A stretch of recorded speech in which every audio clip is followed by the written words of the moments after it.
E aí galera, ouvintes do SBN, estamos de volta com mais um episódio para vocês. Eu sou o Guilherme Vendramini e também está aqui hoje o Vinícius Prado e nós trazemos para vocês mais uma vez as notícias mais relevantes da semana, alguns pitacos nossos, algumas opiniões e o que mais, Vivi? Como é que você tá? Boa tarde, bom dia, boa noite para você, tudo bem?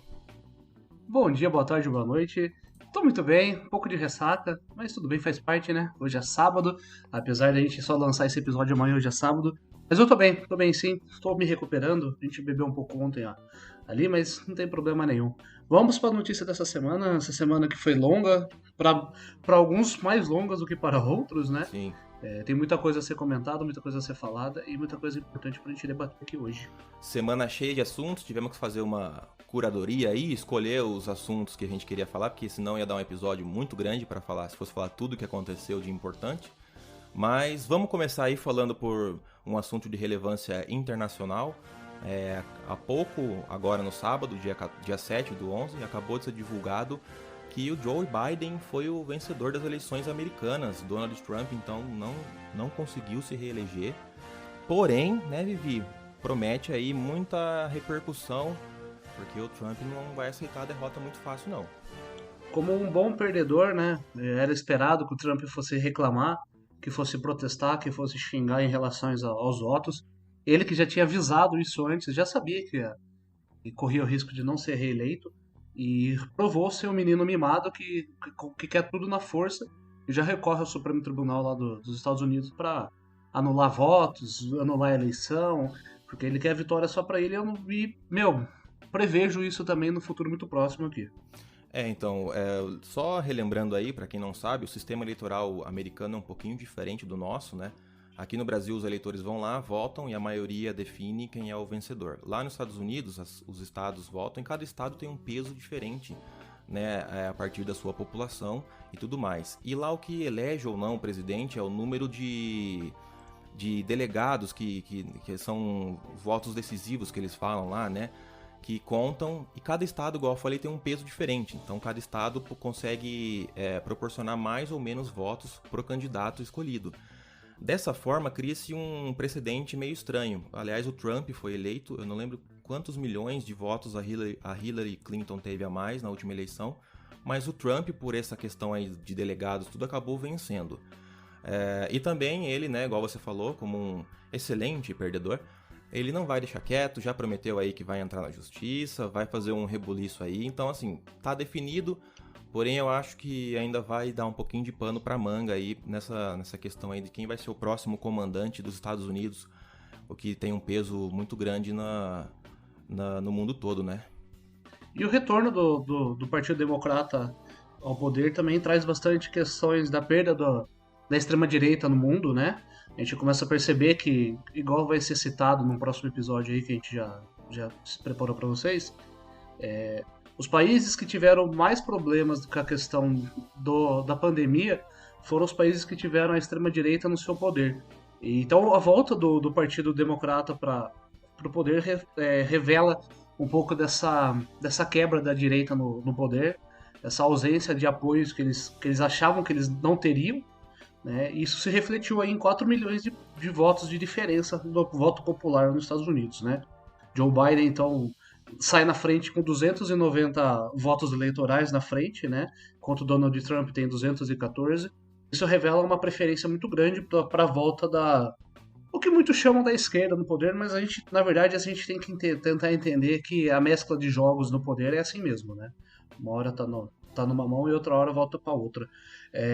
Mas assim, a questão do Biden e chega num momento bem oportuno nos Estados Unidos, né? E ele que flertou bastante com a esquerda nessa campanha dele, com a questão de minorias, mulheres, negros, LGBT, e também defendeu bastante o aumento de impostos para aqueles que têm mais dinheiro, e também reforçar o que a gente já falou também, né? A questão do Obamacare, que é um programa de saúde que foi criado pelo seu predecessor do Trump, na verdade, o Barack Obama, do qual Joe Biden foi o vice-presidente, né? Exato, e a eleição do Biden, né, confirmando-se depois, vamos ver quais vão ser aí os próximos capítulos, mas confirmando ele tomando posse em janeiro de 2021, alguns líderes mundiais vão perder um espelho da extrema-direita, né? Que é o Trump. Um deles é Jair Bolsonaro. Eu acho que ele vai perder um espelho, vai perder um cara que ele sempre citou como uma forma de dar força para o discurso dele, porque o brasileiro tem muito de levar o que o americano faz como modelo, né? Como inspiração, assim, e eu acho que o Bolsonaro soube utilizar isso tanto na campanha dele quanto depois que foi eleito, para trazer as pessoas para próximo dele, essas pessoas que, né, de extrema direita, que acharam que o Brasil, tendo um apoio, entre aspas, americano, isso ia ajudar o Brasil, de certa forma, no mercado internacional, e, enfim, dólar caindo. Eram todas aquelas coisas que a gente ouvia em 2018, né, as promessas. Mas ele, depois, no meio do seu governo, vai perder esse apoio, esse espelho que ele tem na imagem do Donald Trump. Ele já estava fazendo uma campanha anti-Biden aqui no Brasil durante essa semana, né? Pregando aí os riscos que seria se o Biden ganhasse, a aproximação com a China, tudo mais, né? E o demônio vermelho, que é o comunismo para ele, tudo. E sem Donald Trump, vamos ver qual é que vai ser aí o peso que o Bolsonaro vai perder nesse discurso. E a gente volta a ser assombrado novamente pelo fantasma do comunismo, né? Já que é o discurso mais forte da direita, ou você tá de direita ou você é comunista. E chega bem no ponto também da declaração do Biden algumas semanas atrás, falando que vai vir para cima do Jair Bolsonaro nessa questão da Amazônia. O que leva bem naquela teoria da conspiração que a gente ouviu por muito tempo, principalmente depois do World Trade Center, que os Estados Unidos queria tomar força na Amazônia. Mas convenhamos que no atual governo também, do jeito que tá, a Amazônia também tá esquecida. E isso também serviu como argumento. Eu escutei bastante daqueles mais conservadores. Agora os Estados Unidos vai ser vendido para a China. Desculpa, meu amigo, não vai ser vendido para a China. Mas uma das falácias usadas aí para tentar desvalidar o poder do Partido Democrata. E que convenhamos também pra gente, fica a dúvida, né? Qual será a questão que vai ser trazida dos Estados Unidos para o Brasil? Como vai ser essa parceria, essa aliança que Jair Bolsonaro vai ou não fazer? Virar as costas também para um presidente dos Estados Unidos, eu não vejo Jair Messias Bolsonaro fazendo, que seria um grande tiro saindo pela culatra, né? Exato, seria um equívoco. Eu não duvido, tá? Eu acho que pela teimosia dele, pelo esse posicionamento dele de irredutível nas opiniões, tudo. Mas vamos ver, temos aí mais um mês e pouquinho, né? De 2020, e assumindo Joe Biden, qual vai ser o posicionamento dos Estados Unidos em relação ao Brasil, né? Nessas questões ambientais que o mundo todo olha para o Brasil, e os Estados Unidos sempre é um porta-voz disso. E qual vai ser a recepção também do Bolsonaro em relação ao Biden, né? Como que vai ser se ele vai ter um certo rancor por não ter mais o seu mito lá governando nos Estados Unidos, ou se ele vai deixar essas diferenças de lado e procurar exercer a política de verdade, deixando essas diferenças aí de lado, buscando uma parceria aí. Os Estados Unidos e o Brasil sempre foram parceiros em vários aspectos econômicos. Estava começando a retomar isso e espero que essa rixa política aí entre Bolsonaro e esse lado mais esquerda dos Estados Unidos, não tão conservador, seja colocada em ordem. Então cabe a nós apenas aquela boa e velha questão: o que será feito? Saberemos o desenrolar no próximo 2021, como será o governo de Joe Biden, e também teremos que saber como será o desfecho dessas eleições nos próximos dias aí, e como Trump se comportará. Será um bom perdedor ou um excelente perdedor? Então cabe a gente apenas a incógnita de que o Joe Biden faça diferente, que faça diferença, mas convenhamos que política é uma caixinha de surpresas e não cabe a nós apenas desejar ou não, cabe a gente esperar e torcer pro melhor. Exatamente, vamos esperar. Vivi, não tem como fazer um apanhado dessa semana sem lembrar do termo estupro culposo. O que a gente pode falar sobre isso? Essa semana a gente teve, pra quem não tá sabendo, o que eu acho muito difícil, a não ser que você mora embaixo de uma pedra, é muito difícil você não ter ouvido o caso do estupro culposo que rolou essa semana. Primeira vez que eu ouço essa afirmação, essa frase, essa sentença vinda de um juiz, que ao meu ver é é uma falácia, chega a ser uma vergonha para um juiz decretar isso. Eu consigo entender quando eu tenho homicídio culposo, quando eu bato um carro, quando meu carro dá problema, quando eu tento defender a minha família, quando eu preciso exercer o meu direito de cidadão de estar vivo, enquanto uma outra pessoa quer exercer a falta de direito dele de me matar. Então, quando você se defende, quando você defende a honra da sua família, quando você defende seus bens, quando você tem motivos que não te carretaram, por exemplo, a um assassinato, mas que aconteceu, eu consigo entender a palavra culposo, eu consigo entender a utilização dessa palavra. Apesar de você ser culpado, você é inocente. Mas no caso de um estupro, eu achei que foi uma grande falácia sendo utilizada nesse caso e chegou aos ouvidos da população, né?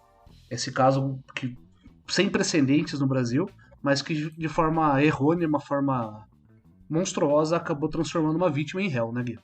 Exatamente, só para contextualizar aí para vocês, o caso tinha, o julgamento, né, foi em setembro, né, e veio à tona agora, o Intercept divulgou aí, tem até trechos do vídeo da audiência, foi uma audiência remota, né, e inclusive tem o advogado de defesa humilhando até a Mariana, que acabou, é igual você falou, de vítima, ela virou ré.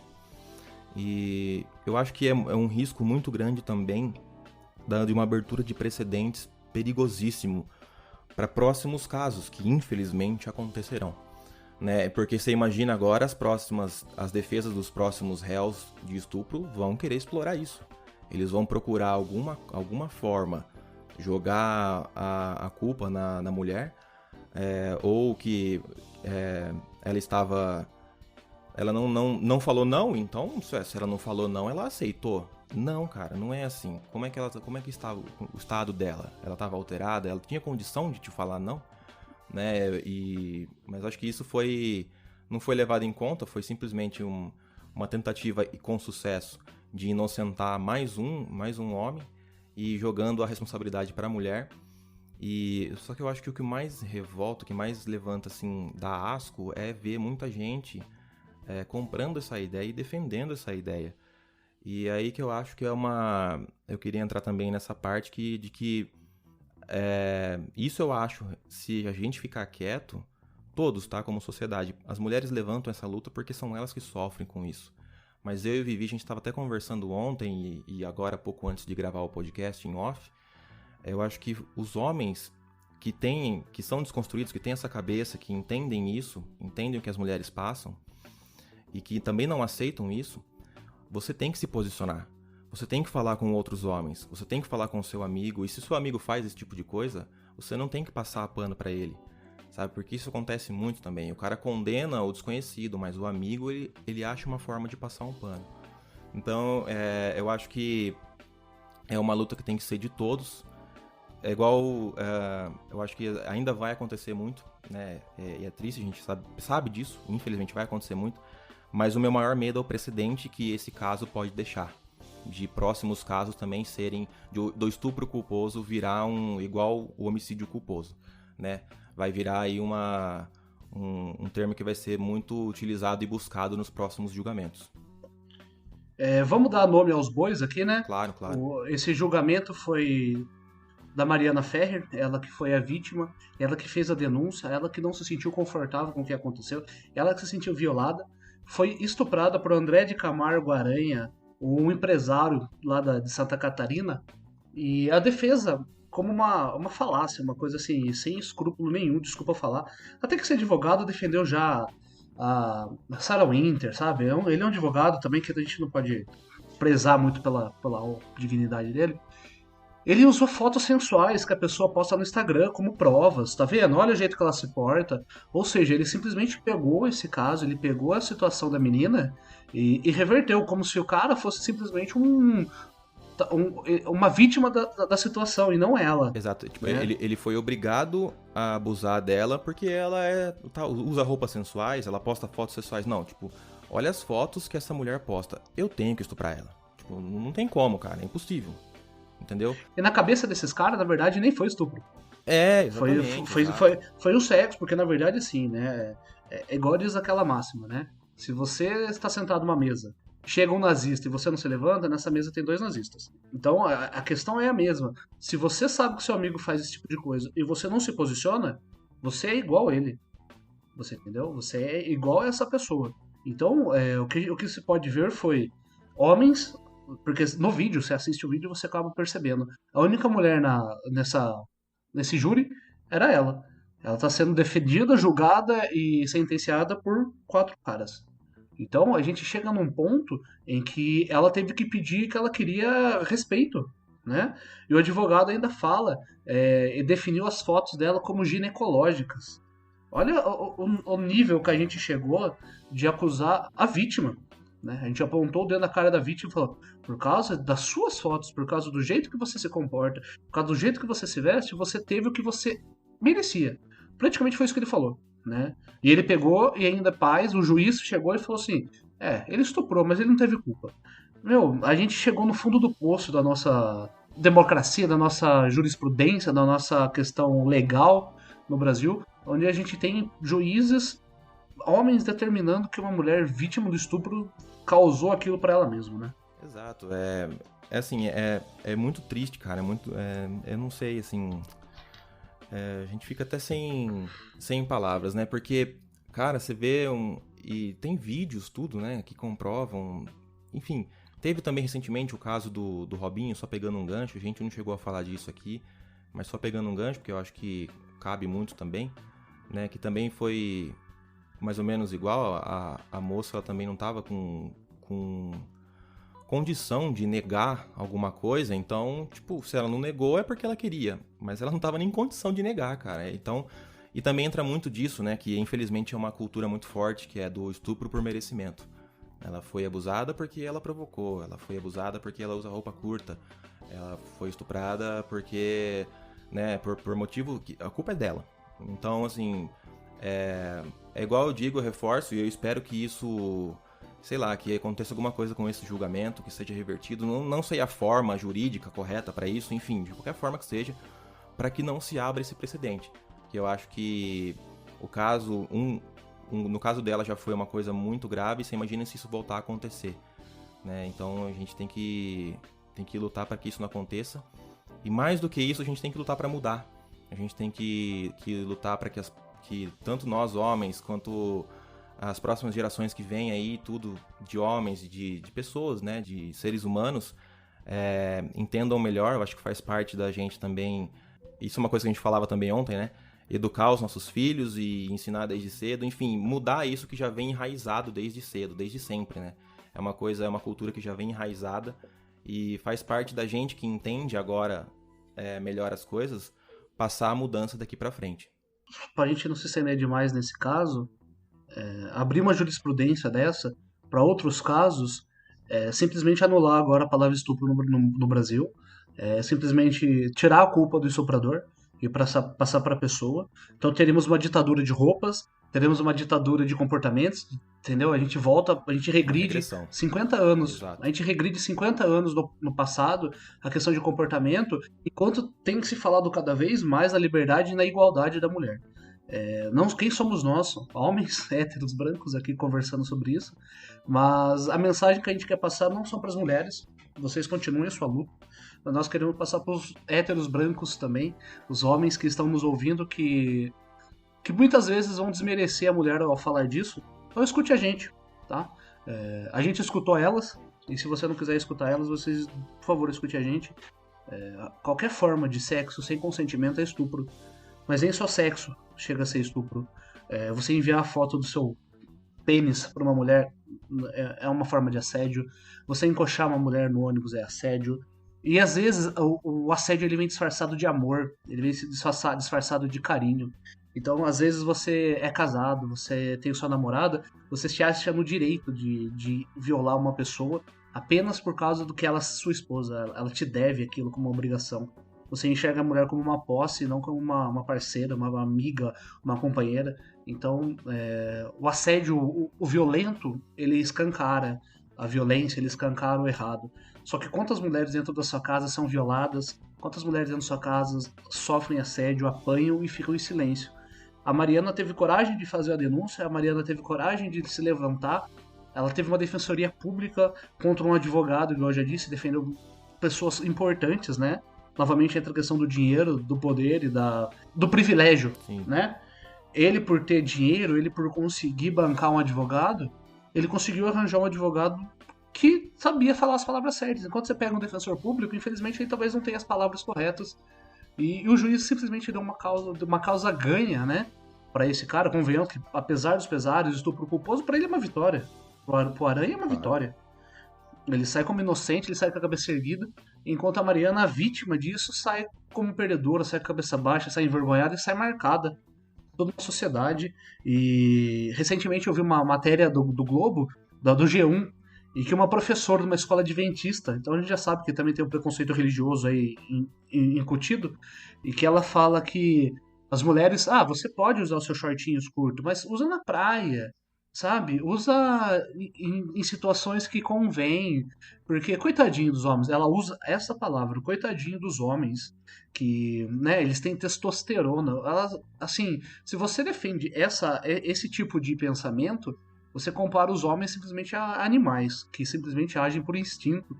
E novamente a gente regride na nossa evolução, e não é 50 anos para trás, não. É tudo uma questão de bom senso. Então, mulheres, continuem suas lutas. Homens que entendem esse pensamento, continuem também a levar esse pensamento adiante.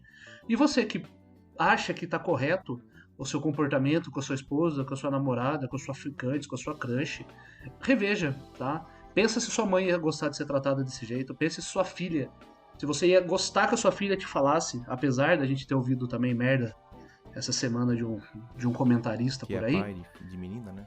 Cagou pela boca, Exato. defecou pela boca, um monte de merda. Para e pensa, como que você quer que a sua esposa seja tratada? Sua esposa não, né? Porque muitos homens tratam a esposa como lixo. Você queria que a sua mãe fosse tratada, como a sua filha fosse tratada. Então é um pensamento, deixa essa reflexão. Eu acho que a gente também pode encerrar esse assunto, que também está me deixando revoltado. Exatamente. Bom, fica aí, vamos acompanhar, né, qual vai ser o desenrolar aí desses casos, e sempre que tiver alguma coisa a gente traz aqui. Bom, seguindo aí hoje, essa semana aqui tá difícil, hein? Notícia também não muito legal, mas lá o Amapá tá com um apagão, né, causado por um incêndio que deixou 90% da população sem luz. E a previsão é que comece a voltar sábado, tudo, mas complicado, né? Desde terça-feira, dia 3, praticamente toda a população do Amapá está sem energia. A situação por lá está precária. As últimas notícias que a gente tem a respeito disso é que após 5 dias a energia finalmente volta a fluir em regiões lá de Macapá e Santana. O Amapá, que tem 16 cidades, dessas 16 cidades, 13 ficaram apagadas por 5 dias. E isso reflete também o quão precário e o quão à mercê da tecnologia a gente tá, e o quão despreparado a gente estava numa situação dessa, né? Pessoas sofreram, pessoas morreram. Eu imagino, assim, as poucas notícias que a gente tem recebido dessa situação, mas quantas pessoas tiveram seu estabelecimento roubado, seus carros roubados, suas casas roubadas, uma situação de 5 dias no escuro, né? Eu escutei um outro podcast que fala, de dia a gente consegue ficar sem energia, mas à noite que era complicado. Então, 5 dias no escuro, com um alimento perecível dentro da sua geladeira, hospitais sem energia, bombas de gasolina não conseguindo puxar a gasolina lá do seu tanque, caixa de supermercado não conseguindo receber, você não conseguindo sacar seu dinheiro na boca do caixa. 5 dias no escuro, o Amapá se viveu essa semana de caos. Isso reflete e também traz pensamentos, né? Traz reflexões sobre a nossa dependência a dependência e a pouca estrutura que o Estado tem, mas não só o Estado do Amapá, mas também provavelmente os outros estados também sofrem de uma dependência e uma fraqueza muito grande nesse ponto. Né? Principalmente estados da região norte e nordeste, né, que tem uma infraestrutura bem menor comparada com a região sul, sudeste, e a gente fica imaginando, né, às vezes acontece alguma coisa, a gente fica horas sem luz, talvez uma noite, né, de um dia para o outro sem energia. Você imagina ficar 5 dias, chega uma hora que é uma situação de calamidade mesmo, porque, igual você estava falando, comida estraga, não tem energia para nada, o poço não tem energia para puxar combustível, não tem energia para nada, cara. Então, assim, Aí a gente fica muito evidente também a diferença, né? A gente abordou isso vai pro ar ainda, né? O episódio. A gente estava abordando sobre diferenças de regiões, diferenças de estrutura, né? De regiões do Brasil. O Brasil é um país muito grande, tem nuances muito diferentes, né? Aquela região norte e nordeste sofre muito com isso também.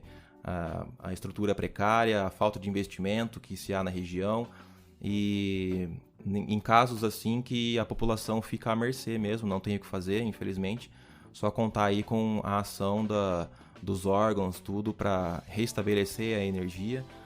E depois, tudo bem, foi uma fatalidade, porque foi uma tempestade que caiu lá, né, tudo mais, mas tem que pensar nessa fatalidade que pode acontecer sempre, né? Então tem que deixar melhor estruturado, uma energia alternativa, sei lá, alguma coisa, para que a população não fique aí, não precisa ficar 5 dias sem energia, é muita coisa. E chegar a ser irônico, né, essa questão, porque em pleno século XXI, né, pleno ano de 2020, a gente percebe o quão arcaica e quão precária é a situação de alguns estados e cidades aqui do nosso Brasil, né? Então a gente percebe que a dependência disso, ela tem que ser tão grande quanto a estrutura que ela fornece e pode suprir, né? Então, a partir do momento que eu não consigo suprir em caso de caos, a minha dependência não deveria ser tão grande nesse ponto. E a gente percebe que é realmente o contrário. Então, fica aí um aprendizado para todo governo brasileiro nessa situação. Provavelmente se acontecesse no Sudeste seria resolvido com mais facilidade, mas a gente imagina se tivesse acontecido aqui, como seria? Exato, sim. Só para ilustrar, né, teve lá o incêndio, pegou fogo, são 3 transformadores de energia pro estado. E pegou fogo nos 3, só que um dos 3 já não estava operando porque ele estava em manutenção desde dezembro de 2019. Então, assim, aí já são só 3 para um estado inteiro. Ah, mas o estado tem só 16 cidades. Tudo bem, mas essas cidades têm habitantes. E além disso, um deles há quase um ano já não funcionava.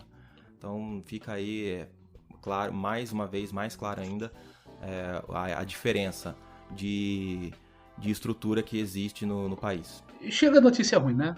Bom, chega, né? Vamos tentar terminar aí. Tentar não, vamos terminar com uma notícia bacana, legal. Mas antes da gente entrar na notícia boa também, só pra gente passar por cima, o 02, né, Flávio Bolsonaro foi indiciado aí com... Ah, sim, 02 foi indiciado. Teve uma testemunha aí que confirmou a questão da rachadinha, né? O que desperta zero surpresa pra gente. Mas a gente precisava ter uma testemunha para falar sobre, né? E ela veio, ela deu declarações polêmicas, mas se você quiser saber mais, você dá uma pesquisada também, que eu não vou ficar falando só do Bolsonaro aqui. Não enche muito o nosso saco. Mas 02 está sendo indiciado. 02 não, é o 01, né? O 02, né? O 01, né? O 01 é o presidente, o 02 é o Flávio. É verdade, 01 é o presidente. Então o 02 está sendo indiciado aí. E também parece que tem ligação dele com milícia. Ah, vá. Ah, mentira. Hoje a gente não vai entrar a fundo nisso, mas se na semana seguinte, na semana que vem, tiver mais desenrolar desse caso, com certeza nós vamos trazer aqui no podcast, porque nós não vamos deixar de falar sobre isso. Mas, para fechar, para deixar aí a semana que vai entrar um pouquinho mais positiva, vamos trazer uma notícia legal. Uma professora brasileira, a Doane Emanuela Bertrand, ela está concorrendo ao Global Teacher Prize, que é considerado aí um prêmio Nobel dos professores. A Doane, ela tem um projeto muito legal, ela é professora bilíngue em Libras e português, e ela tem um projeto muito legal, um canal no YouTube, que ela faz videoaulas em Libras e português, né, tanto em Libras quanto falando em português. Ela dá aula de matemática, português, geografia e ciências. É um projeto super legal, super de inclusão social, né? Nesse caso, ela dá a chance de alunos surdos conseguirem ter um acesso ao conhecimento também, e um acesso fácil, né? Tá no YouTube para qualquer um conseguir assistir. É muito bacana. A premiação, caso ela ganhe, é de R$1 milhão. Então, além, lógico, a gente torce pela premiação, pelo reconhecimento. O reconhecimento ela já está tendo, mas pela compensação desse reconhecimento, tomara que ela tenha, que ela ganhe, porque é uma pessoa que merece. Mas só de ela já colocar em prática esse projeto, já faz dela uma pessoa diferenciada. uma professora que merece mesmo toda a atenção, todo o crédito que ela está merecendo. E eu tenho certeza, ela já tinha um outro projeto que aconteceu em 2017. Então ela é uma pessoa que pensa muito na inclusão das pessoas, né? Ela dá muita importância a isso. Então tenho certeza que além desse projeto, ela ainda vai trazer muita coisa bacana aí para a sociedade. E essa notícia também desnuda bem também um preconceito que se tem em questão de escolas municipais, né? A Duane, que ela faz parte da escola municipal Júlio Mesquita Filho em Campinas, né, aqui no interior de São Paulo, e ela foi selecionada entre 12 mil inscritos, né, de mais de 140 países. Isso mostra, né, é uma coisa que eu sempre falei, a gente também tem que olhar para dentro do nosso umbigo, a gente tem que olhar para o Brasil, mas a gente tem que olhar as notícias boas também, e isso não chega na grande mídia, né? Se você for pesquisar essa semana do Duane, você não vai encontrar ela, você não vai encontrar a questão do que foi falada. Ela, então, que vem se destacando sempre pela questão de ensino, dá um passo diferente, né, pro YouTube, que a gente tá cansado dos youtubers mirins, dos youtubers fúteis que tem por aí, que vivem de aparência. Ela que vem fazendo um projeto muito legal, o projeto chama Sala 8, um canal lá no YouTube. Então, se você quiser conhecer, dar um apoio, vai lá. Ela nem sabe o que a gente tá falando dela, então não é nada combinado, nem patrocinado. É só uma questão de merecimento mesmo, de fazer a diferença. E cada um faz um pouquinho que pode, e um pouquinho dela tá sendo reconhecido mundialmente. Então vamos torcer por ela. O resultado desse prêmio sai no dia 3 de dezembro. E caso ela ganhe, ela pretende usar o prêmio para aumentar o canal dela do YouTube e aumentar o atingimento dela em questões de pessoas. O que eu acho que é digno, merece palmas, merece nosso apoio, merece nossa visão, merece nossa atenção nesse momento. E, a gente trazer pessoas com deficiências, com limitações para dentro da sociedade, para dentro do mercado de trabalho é essencial, é necessário. E o trabalho que ela está fazendo é merecedor. Ela pode não ter ganho, não precisa nem ganhar, que ela já é vencedora nesse projeto. Exatamente, a inclusão é uma das coisas mais importantes que a gente tem que promover na sociedade. E os parabéns aí para a Duane, é um super projeto. Temos certeza que ela ainda vai continuar com muitos outros projetos. Fica a nossa torcida aí como brasileiros para que ela ganhe. E parabéns mais uma vez. Bom, eu acho que essa semana é isso, né, Vivi? Tínhamos mais notícias, mas a gente fez aí um compilado do que mais se destacou essa semana. Estamos em momentos muito movimentados, né? Tem muita coisa acontecendo, essa questão da eleição, tudo. Mas a gente vai trazendo tudo para vocês aqui. Se você estava esperando um episódio mais curtinho, desculpa, a gente ultrapassou o limite que a gente tinha estipulado, mas essa semana foi muito conturbada. Semana que vem a gente vai voltar para os nossos 15, 20 minutinhos. Mas não é essa questão, tem muita coisa para ser falada. Quarta-feira agora vai ao ar um episódio muito legal que a gente gravou, esse já tem quase 1 hora de duração, e onde a gente fala de economia e sobre a pandemia. A gente trouxe um pesquisador científico da Unicamp, doutor e mestre, mas vocês vão saber um pouco mais só no programa, então se você ouviu aqui, se prepara que quarta-feira vai estar no ar mais um episódio. Excepcionalmente essa semana teremos um episódio na quarta. Não é sempre que a gente vai conseguir produzir conteúdo no meio da semana, mas dessa vez a gente conseguiu, já está pronto, e vai ao ar quarta-feira, então não perca, acompanhe a gente. Gui, últimas palavras? Bom, a todos aí uma boa semana, se cuidem uns dos outros.